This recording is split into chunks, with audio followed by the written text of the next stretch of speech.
welcome to studio Gidi Grinstein, former peace negotiator under Prime Minister Ehud Barak. Gidi, thank you so much for being here. What a time in the country, what a time in the war. One more hostage is home for all.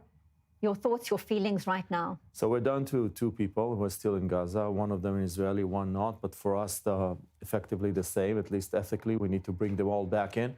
I don't think that anybody in the Ministry of Defense or the IDF thought that we would get to this point with down to two, which actually brings forward to the notion of, to the moment of truth of transitioning from phase one of the Trump plan to phase two. And here I think that everybody should be aware that actually what is called the phase two of the Trump plan includes two sub-phases. You could call it phase 2A and phase 2B.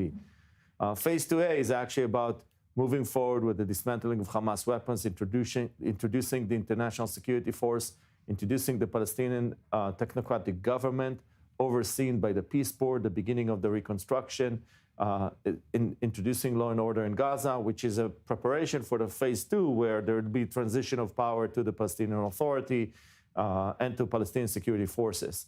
And during that phase, there's also the beginning of the discussion on the long-term future of Gaza, what they call the political horizon, and so on. So really what the Americans will have to do now is what is an implementation deal. And I think the very important reference point in this context is what happened with the Declaration of Principles of the Oslo process of 1993.